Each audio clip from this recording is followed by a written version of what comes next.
Hola compatriota. Bueno, como cada sábado hoy estoy aquí para compartir con ustedes algo interesante sobre nuestro país.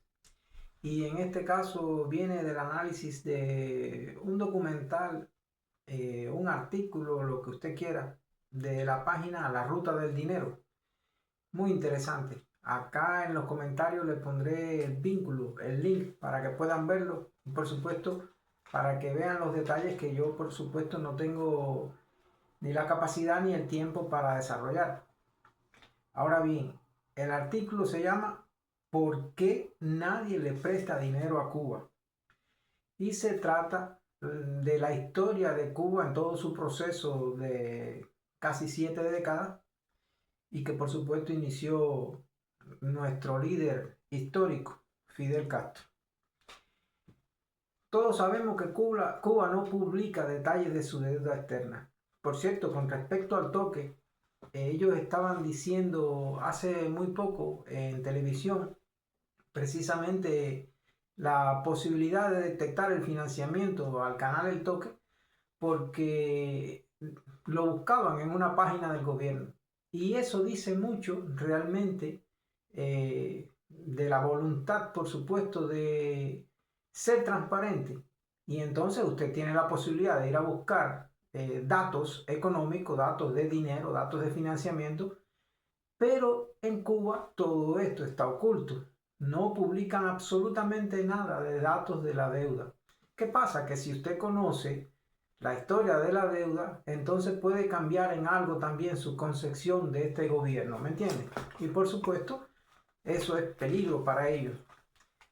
Bien, el valor de la deuda aleja a cualquier prestamista posible. Es una deuda que al final lo vamos a ver, ronda los 40.000 millones de dólares en este momento. Dígame usted, ¿quién aguanta ese fuete? Eh, con el derrumbe del campo socialista, vamos a establecer esto por parte. Primero vamos a ver la deuda que tiene Cuba con Rusia, que en un momento fue con la Unión Soviética y después del derrumbe, por supuesto, la quiere Rusia legalmente. China, los países también del Club de París, y vamos a tratar de establecer más o menos una cuantificación en este sentido, pero un historial también de lo que se ha dado. En este caso, con el caso de la deuda con Rusia. Bueno, ustedes recordarán que cuando se derrumbó el campo socialista, Putin, que en ese momento no era presidente, sino, no sé, era el encargado precisamente de venir a luchar esa deuda aquí en Cuba. Bueno, el hombre se fue echando peste, echando humo, porque sencillamente Cuba, Fidel, dijo que la deuda estaba inflada y que más bien ellos eran lo que nos debían a nosotros. Dígame usted. Pero bueno, ya ahí empieza usted a ver cómo es la cosa. Sencillamente, la deuda para nosotros estaba inflada y no pagamos. Ahora, en 2014, Putin condonó el 90% de esa deuda que llegó a ser de 32.000 millones de dólares y por supuesto, Putin condonó alrededor de 29.000. Quiere decir que le abonó un pago futuro, ¿no? Por 10 años de alrededor de 3.200 millones de dólares, 320 por año. Entonces, se olvidó, por supuesto, el resto, los 29.000 millones.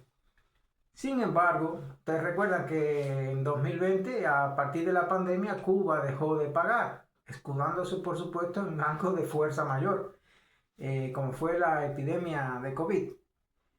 Bien, entonces, a pesar de eso, Moscú desplazó la deuda ya no hasta 2024, que se terminaron los 10 años condonados en el 2014, sino hasta 2027, o sea, le dio una prórroga ahí.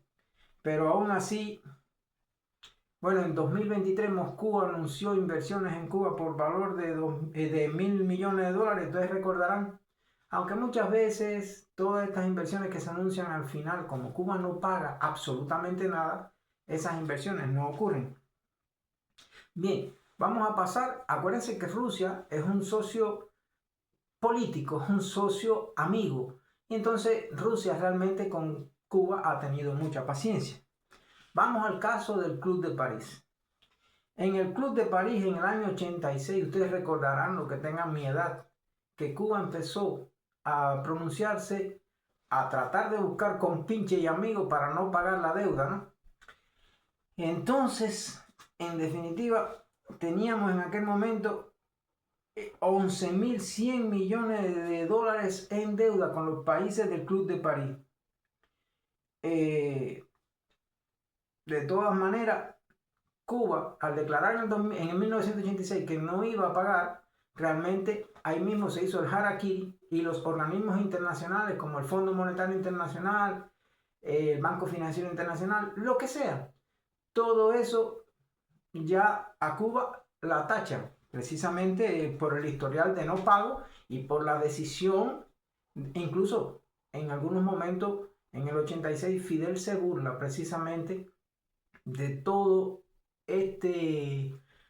vamos a decir, la posibilidad de pago. O sea, dijo realmente que no la íbamos a pagar y ya. No obstante, en el 2015 hay un acuerdo de reestructuración de la deuda y los países del Club de París quitaron aproximadamente el 76% de la deuda atrasada. Condonaron o perdonaron 8.500 y quedarían entonces 2.600 millones a pagar en plazos anuales hasta 2033. Pero en 2020 Cuba dejó de pagar sus cuotas. A pesar de eso, en el 2025 se hizo otro ajuste. Los creedores prefieren renegociar antes que ver a Cuba en bancarrota.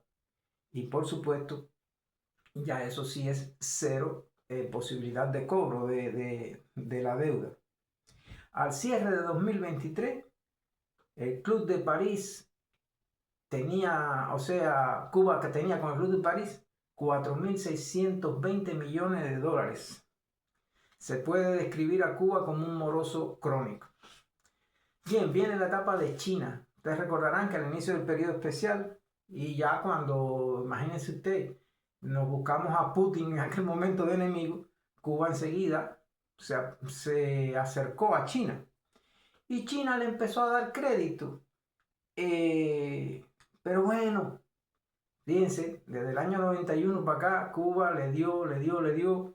Y ya más o menos en el 2011, que Cuba no pagaba, tuvo que condonarle a Cuba 6.000 millones de dólares.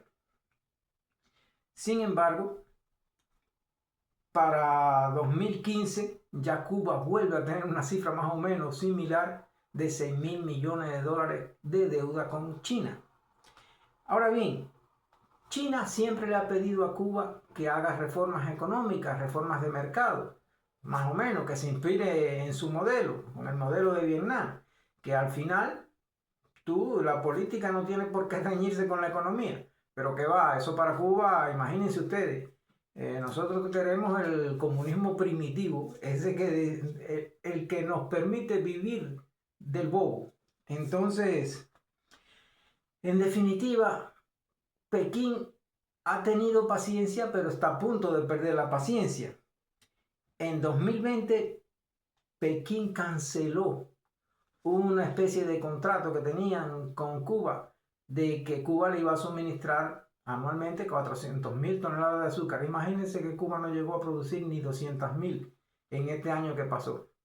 Así que, no obstante, en noviembre de 2022, Canel pasó el sombrero y le dieron 100 millones. Xi Jinping le dio 100 millones a Canel en ese momento. Ahora, la condición de China siempre ha sido que Cuba muestre seriedad en los pagos. Pero Cuba no ha mostrado seriedad en los pagos. Vamos a ver hasta dónde llega la paciencia de los chinos. En 2025, según algunos funcionarios, se reordenó la deuda o el pago de la deuda con China.